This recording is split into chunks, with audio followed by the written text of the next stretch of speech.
What's going on? This is your man John Fortune, your host of the Frustrated Fan Sports Show. And of course, when you see my man Jeremiah, you know we're going around the league. It's Super Bowl time, but not only that, it's also award season. We saw players gets award. We also saw coaching firings and hirings. So we're going to talk about all that. We're going to start off first. Jeremiah, welcome back, man. I know you wasn't feeling well. Glad that you're back to 100%, you and your family. So that's a big thing. Everything good with you, bro? Yeah, man. Still recovering, but I'm good to go. I'm good to go now. Pretty much. I say I'm about 90%, so I still cough here and there, but that's just getting the rest stuff out. But yeah, I've been Yeah. down and out for a good minute. Well, I mean, I'm just glad you're doing better, man. That's all that matters. But with that, we're going to go into the whole thing. So we saw the awards were given out this week. Well, probably I think maybe yesterday or day before yesterday. And we're just going to go down the whole thing. So first, we'll start with the award that I felt had the least amount of excitement about it. That was Offensive Rookie of the Year. Tet walks away with that because in that group, he was the most productive out of everybody in that group. I know with you being a Carolina fan, that's good, but what did you think about the Offensive Rookie of the Year award? Hey, for me being biased, I'm good with it. Like I'm very happy with it. Carolina, we don't get that many awards. I think Thomas Davis got the Walter Payton Man of the Year award, and Cam Newton got an award, and so did Greg Olsen at some point in time. But it's been a little while. But getting the rookie of the year, even though there was nothing that stood out that was like outstanding. When I say outstanding, something that was like just jumped off the stat sheet and the screen. I take it for what it is. Someone's got to win it, and he had a really good rookie of the year overall. So I mean, hey, listen, I don't know his ceiling. We'll see what it is in the next couple of years. Yeah. A win is a win. A win is a win. Yep. So after that, we saw Defensive Rookie of the Year. I said it from the onset. It was a one-person race. Chase Schlesinger, the Cleveland Browns, won it. Walked away big time. Led. I think he was second. He was either second in the league in tackles, but first in all rookies. Had a fantastic season for the Browns. Was basically the leading guy for that defense, calling the plays and everything like that. Had a great rookie season. What was your thoughts on that? As far as him his tackling is concerned, he's starting off. I think he's starting off technically better than what Luke Kuechly did, because Luke Kuechly got defensive rookie of the year. But Luke Kuechly also didn't play like the first couple of games because he had John Beeson. John Beeson got hurt. They put Luke Kuechly in, and then he still ended up getting rookie of the year that year. But that's a great start for him. We don't know. Maybe they got themselves a diamond for like the next 8 to 10 years on the defense side of the house for the Browns, man. But we'll see. If he led the league and not led the league, but second in tackling overall, that's crazy. Not only that, you're talking about on the right after Luke Kuechly is announced as a Hall of Famer, so that was actually big there. The other thing was, so we saw Coach of the Year, Mike Vrabel. That was our early season prediction. Mid-season, it was like, hold on, they did have that easy schedule. I felt Kyle Shanahan did a fantastic job, but maybe I kind of probably overthought that a little bit, because when you really analyze it from a standpoint of like, he's had an injured team for years since he's been the coach there. So maybe he's gotten adapted to playing around injured players and doing things, but that still doesn't make it less impressive. It's just that maybe being used to guys being injured, it's like he's found a way to coach around that. So, but yeah, Mike Vrabel walks away with the Coach of the Year, which was actually really good. Next, Defensive Player of the Year, again, unanimous Defensive Player of the Year. Yeah. This is one of the few times that we've seen a guy win that award, and there was no other person in line with him. And we went through that list too. That was a list where we said, there's no way Myles Garrett doesn't win this award. And this Right. this was before we knew he was going to go for the sack record. Right. So that was big. What's your thoughts on that one? Oh man, I think that was automatic, man. Like you said the word unanimous. Once unanimous happens. Typically, that's across the board, across for the voters and fans alike. Right. Just about because it's kind of hard to deny someone that got the sack record or someone that we were talking about him getting 27, 28, maybe even 30 sacks. Exactly. You know what I'm saying Exactly. during this time. So he just fell in a little slump a little bit, but that was an easy one. It's automatic. He earned that from it. We looking at week 13, week 14. It was on pretty much on a wrapped. losing team. On a losing Right. team. Yeah, that's Yeah. true. That's true. Yeah. Then we saw Offensive Player of the Year again. When we got to Yep. the halfway point, we talked about that one too. Jackson Smith and Jigba wins it. He Yep. he just had a fantastic breakout season, Yeah, and I don't think no one was expecting that. But no. when it came down to it, it was no doubt that he was, in fact, the most impressive person offensively this season. What was your thoughts? Oh man. JSN, man. No one could have predicted that at all. Not type of year that he had, but clearly the Seahawks knew something because they moved off of Right, DJ Metcalf and Tyler Lockett. They with was like, no hey man, issue, no none. issue. They was like, hey, we gotta get this guy the ball. Clearly they knew something was going on in practice. They was like, man, we got 3 receivers, but we got one that's a younger one that's better than both of them.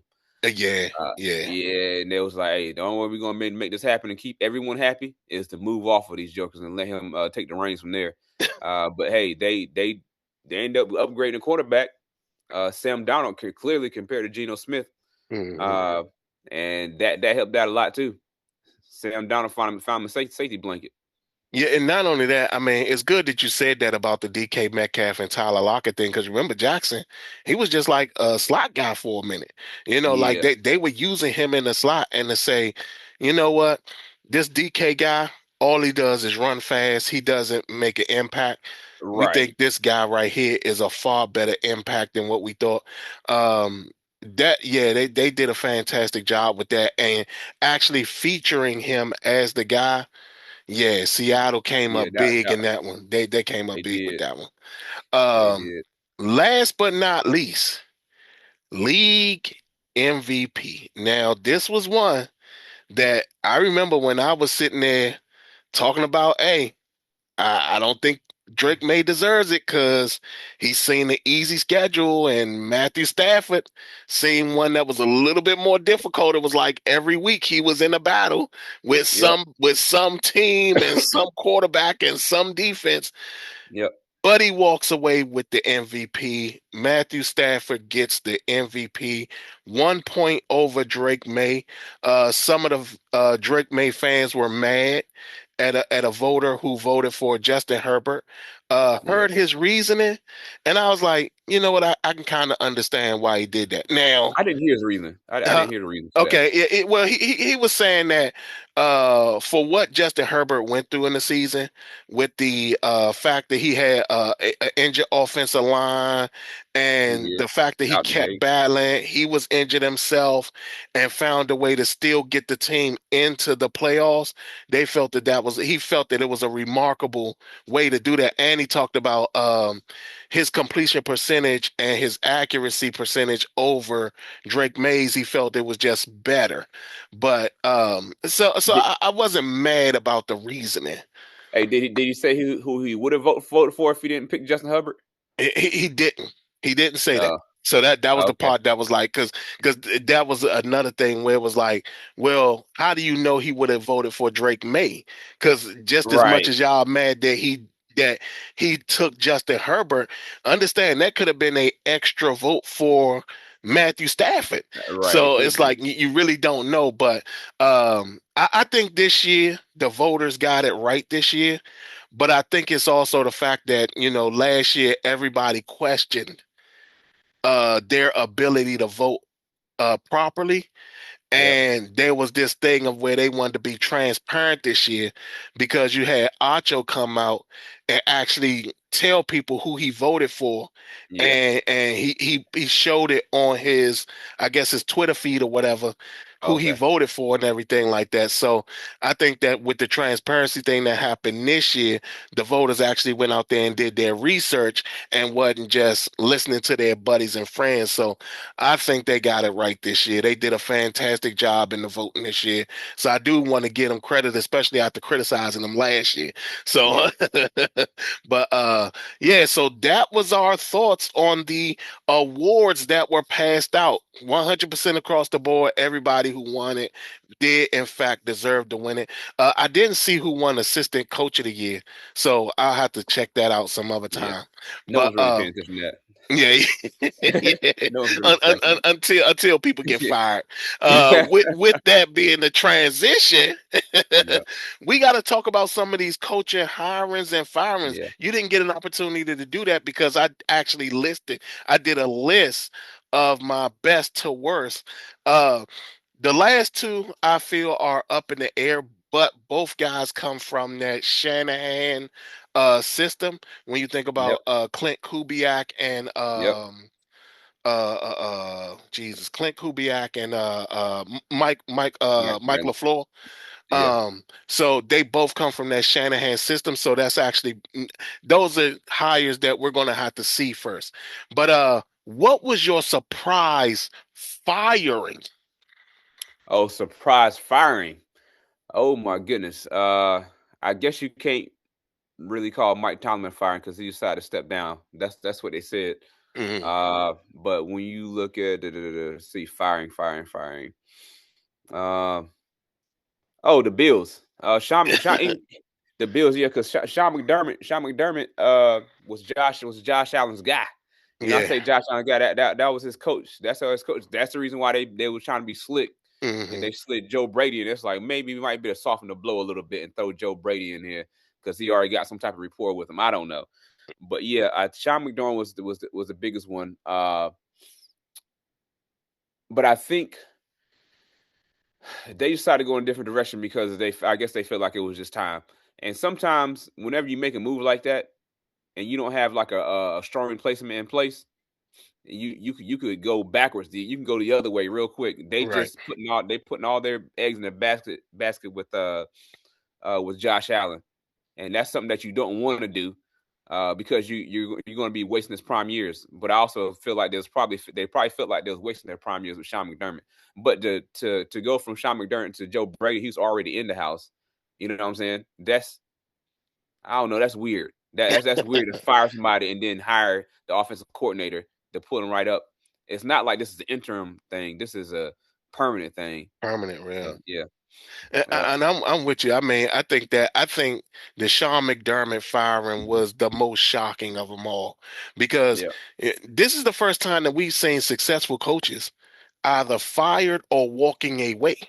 yeah, And that was quite surprising this season. McDermott, yeah, I don't understand that firing at all. To elevate Joe Brady into that position, yeah. to elevate him into that position with the offense playing the way that it did, that to me was problematic. I didn't Right, understand why they did that. If you were going to fire Sean McDermott, you should have found someone else to replace the entire staff.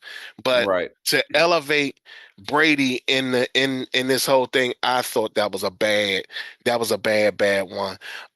Mike Tomlin walking away. We talked about this.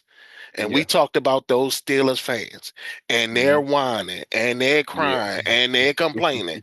And it's like, y'all don't understand what it's like to be a team that Yeah. has coach after coach after coach after Nope. coach. Nope, they They don't. go and hire Mike McCarthy, That's and wild. But yeah, I think the Pittsburgh Steelers will now, the fan base will now see that Mike Tomlin wasn't that bad. yeah. And we complained him out of the building. What's your thoughts on that move? Man, I thought that move was surprising to me. I guess they went with the hometown kid thing. I don't know, but it's this Mike McCarthy has never been in a situation where he didn't have a quarterback. You know what I'm saying? Right, right, right, So right. you got to think about he Aaron Rodgers. Then he went to Dallas and he had Dak Prescott. Hmm. You know what I'm saying? He had two franchise quarterbacks, and so he was able to go 12-4. You know what I'm saying? Always with these 12 games, 10 win seasons or more. He's got a lot of those, but only one Super Bowl. Which Super Bowl is very hard to win, regardless. So Right. I don't fault him for that too much because it's just he still got one. But this is going to be one of his most challenging years because now he's coming off to Pittsburgh with no quarterback. Honestly, it depends on if Aaron Rodgers decided to stay there or not. I don't know. He may or may not, but Right. if he doesn't have, if they don't, if Aaron Rodgers doesn't stay, they don't have a quarterback. If anything, they have a rookie quarterback. They're going to trade up to get to a rookie quarterback that's coming out the draft. I don't know. Do you want to put your eggs in that basket? But it's going to be a developmental thing. So just look for another losing season. I mean, I say start looking forward to losing seasons, at least Hmm. starting off until they're able to get on the right track. But will Mike McCarthy even last that long for them allowed to whatever quarterback decides to draft or get or trade for or sign? Because ain't no names out there that's gonna budge anything besides the Aaron Rodgers already there, and he's old. Well, not only that, I mean, you're talking about this is a down season for the rookies, for the Yeah. draft class this year in Yep. the quarterback field. You do got Malik Willis, but I doubt he goes to Pittsburgh. You know what I'm saying? More than likely we might see him in Miami. I doubt it So, because there's no way they're gonna want to put almost $100 million in two quarterbacks. Like mm. I doubt that that's gonna be a thing that they're gonna want to do. You think Uh, Malik gonna get that type of money? I do. He played very well in replacement of Jordan Love. Yeah. And I mean, you're talking about there are teams that need a guy. Yep. Like when you really think about like again, Miami, they're gonna replace Tua. They have no Oh choice. yeah. So you're gonna have to look at that. Indianapolis could be looking for another quarterback if Minnesota finds a way to get Daniel Jones out of there. But Mm. then you got Minnesota itself. Minnesota could be a place that Malik goes to. You got the Jets. There's places Malik can go to that will be Malik better something. not go to Jets. Well, it seems like every quarterback fails with the Jets. So I Nah, don't. yeah, no At doubt. some point, it's not the players, it's the team. The So franchise. Yeah. and no matter who the coach is, so it's kind of crazy, man. But yeah, and the last one I think I want to talk about is the one that I felt personally, especially talking about it before, was the hiring of Kevin Stefanski in Atlanta. Oh yeah. I said this to one of the commenters that was on the TikTok, in which they had said something about the reason Raheem Morris was fired and all this type of stuff. And me, I was like, I'm against it. I felt they fired him too early. Yeah. They come back with Kevin Stefanski, and it falls in line with what I said about, Atlanta not really getting the big coaches. It's like they always get the guys, and I don't understand what the problem is. You would think Atlanta would be a hot spot destination for a lot of these coaches, being as though the tax brackets and all Yep. that type of stuff, and how cheap it is there and everything like that. You would think because it's a big city. It's really a really really big city there, and the Yep. A fact nice that city. somehow some way these coaches don't get there, it blows me away, especially after Kevin Stefanski failed so badly in Cleveland. What was your Yeah. thoughts on that hiring? That was surprising. That was very surprising to me. I didn't think his name would just pop up down in Atlanta. He goes from Cleveland down to Atlanta. Atlanta, the demographics get real dark down there. Between its two cities, it gets real dark. It gets dark in Atlanta. It gets dark in DC. Hmm. You know what I'm saying? So him going down there, and then his quarterback's going to be Kirk Cousins at least for the first eight games of next season. At least for Yeah, them, at a minimum. I don't know. I think they're banking off his coach of the years that he got with Cleveland, not realizing that he had Baker Mayfield during those times. But I don't think. I don't think it's a good move for Atlanta. They moved off Raheem Morris after 2 years. I think you should always give a coach at least 3 years. Right. But I think they was low key mad at him for picking Michael Penix for and then he tore his ACL this year, And, just and, like that. and you know what? Kevin Stefanski does not have development of a quarterback in his resume at all. No. And I said that this is the end of Michael Penix in Atlanta.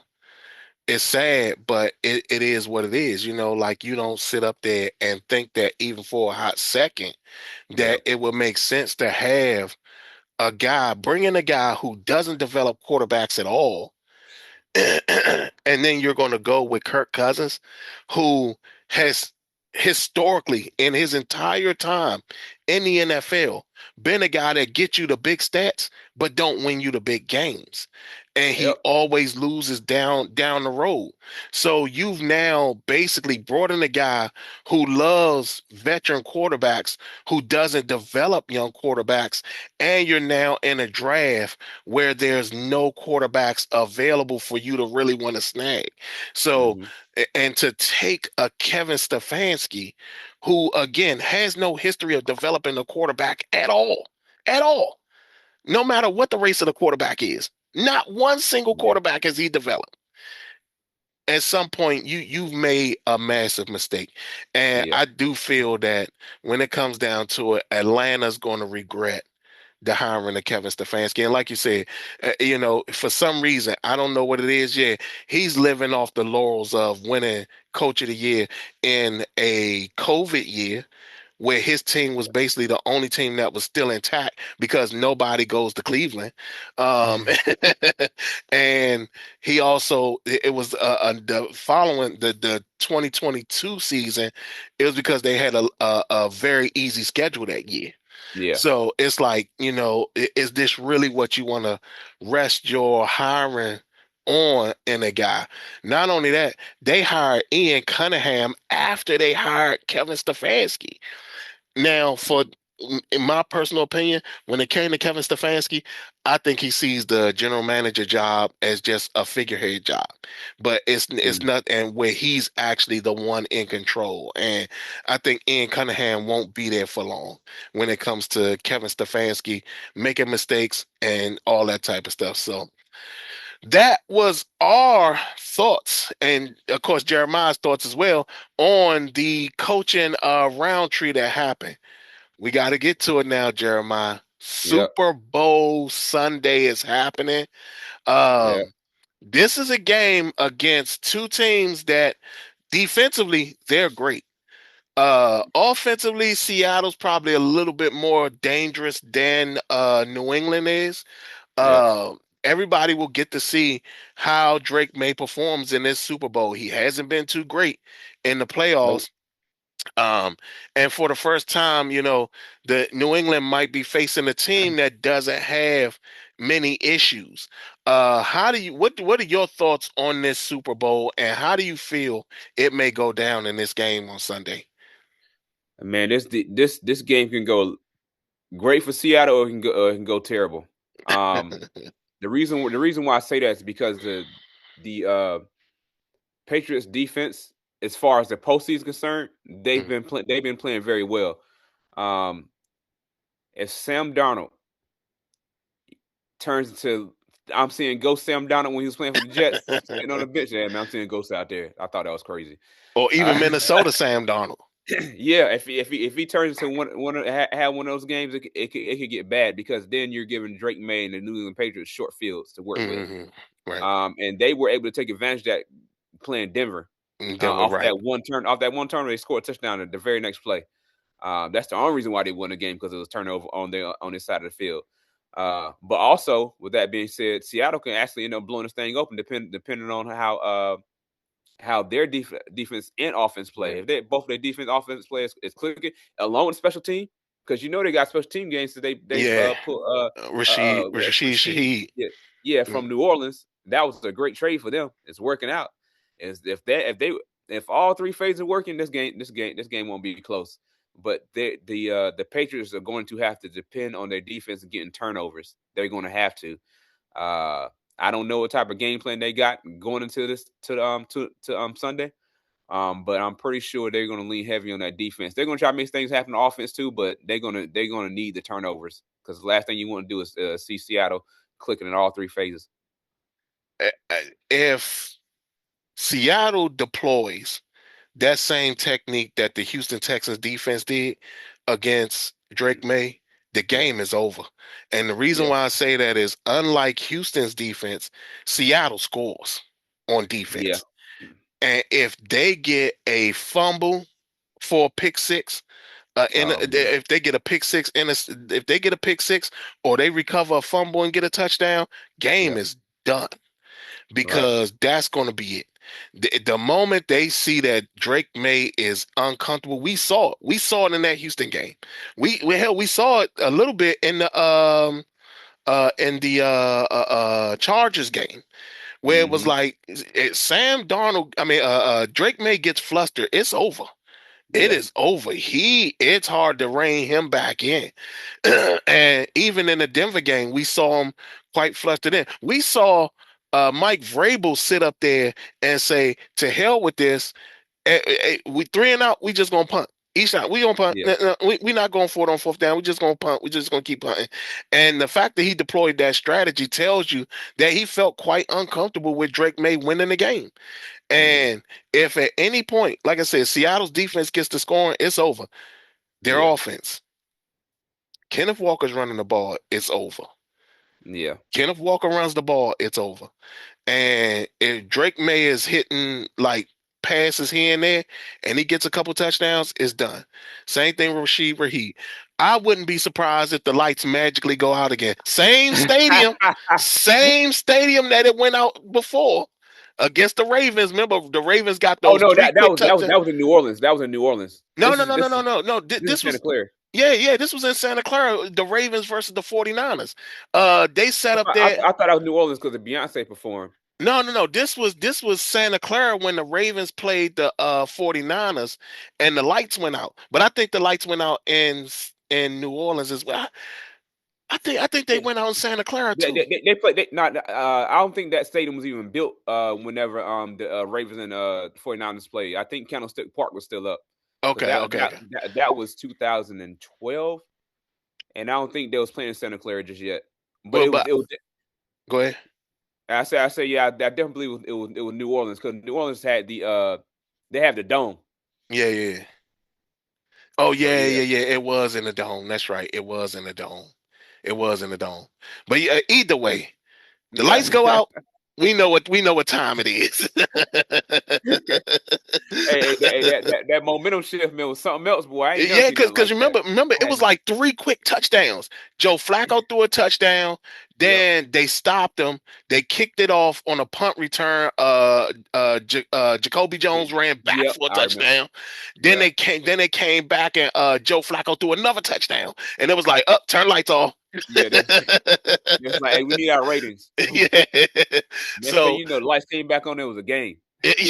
Because they've been sitting cooling down for like about an hour. But yeah, man, I mean that was crazy. But yeah, I will say that if we see, because Seattle's known for jumping on teams and getting scores fast, they go up 3 touchdowns and it's 21-0. It's going to be hard to stop that Seattle team. It's going to be hard. And then you're talking about what's going to be your strategy. Once you go 3-and-out and you punt it to Rashid Shaheed with the fear that he could run one back for a touchdown as well. Or if you're in a situation where Drake May fumbles, because that's what he's been doing. He has been fumbling. Turning the ball over. Turning it over. You do that again. We've seen Seattle not only get turnovers, but get touchdowns from the turnovers. Yeah. That's huge. So what at the end of it, who do you got in this game? Man, I'm going with the favorites in here. Right now, they're minus 230, the Seahawks. I'm going to Seahawks here because it's going to take a lot for the Patriots to win. Like when I say, everything's going to have to start going their way. And I feel like it may be a close game, but I feel like Seahawks will pull this one off when it comes down like you mentioned a defensive score. A defensive score. That's it. I don't care no one. I don't care when it happens. Defense score happens on Seahawks. This game's over because that's 7 points on the board. It's not Right. your offense taking the field, Right. man. And Drake May, it's his second year. Hmm. It's the second year. I think Big Ben won Super Bowl in the second year, but Drake May not. Ben, Russell But Wilson. Yep. yeah, Russell. Yeah, yeah. And but Drake May ain't got the defense that the Steelers or the Seahawks had. You know what I Yeah. mean? And the Seahawks blew the Broncos completely out. Blew him out. Exactly. Yeah, Yeah. blew them out. Yeah, shockingly. But man, I think it's gonna be difficult for Seattle, not Seattle, but for the Patriots to pull this one off because this is the first team in the playoffs that they had that's actually fully healthy Mhm. and actually playing great. You know what I mean? A legitimate team. So we will see, but it's not. They're underdogs for a reason. The Patriots are underdogs for a reason for this, and it just keeps getting worse as the time goes. Yeah, and I'm with you. I'm on board with the Seahawks. I said it from the onset, all through the season. They're the most balanced team. You Yep. think about all three levels, they're so balanced and they get it done Yep. on all three levels. We've seen them win games on all three levels. And this is one that, I understand that the Patriots have a solid receiving core. But Yep. that secondary of the Seattle Seahawks is crazy. Now they did lose Emma Warry. Emma Warry won't be in the game. He got Oh, he's injured. out. Yeah, he's out. But I don't think that's a bigger impact than what people think it is. I think that's even though he was playing well, Yeah, yeah, he was playing that well. big of a I don't think he's that big of a loss because I think that they're okay with losing one. I don't think that they'll be able to lose multiple guys, but I Yeah, think they're okay with losing one. Also defensively, once you get past Christian Gonzalez and Colton Davis, their third and fourth cornerbacks may have a nightmare of a problem, especially if Torrey Holton is playing, and they go to that third wide receiver, or they do the Jake Bobo thing, where Jake Bobo becomes a factor in the game. yeah, It's going to be over for the Patriots. Don't get me wrong. Defense wins championships, yeah, but defense can't win it by itself. So, yeah, I'm yeah, going Seattle in this game. yeah. I totally forgot about one key component from the New England Patriots. But yeah, I definitely agree with you on that. Was Milton? If he can get pressure up the middle, Hmm. uh, Sam Donald get the shaking them feet. Get the shaking them feet, man. He could blow up the game. Yeah, One, he definitely can. He definitely can blow up the game. But again, if the running game is working for Seattle, yep. it's That'll take him out of it. yeah, exactly. Because then he'll Yeah. have to find a way to just hold the line. So, Yep. but other than that, y'all, that is our picks for the Super Bowl. Jeremiah, we got to get together, man. Like, we got the NBA on deck, and man, the trades that Oh yeah. happened in the NBA was crazy. So we're Yeah. definitely going to be talking about that. But y'all let us know how y'all feel in the comments below. How do y'all feel about the award season? Did everybody who got it rightfully deserved it? How do y'all feel about the coaching changes that happened? What are your Super Bowl picks and predictions in this game? Other than that, this has been your man John Fortune, along with my man Jeremiah Street, and this has been the Frustrated Fan Sports Show.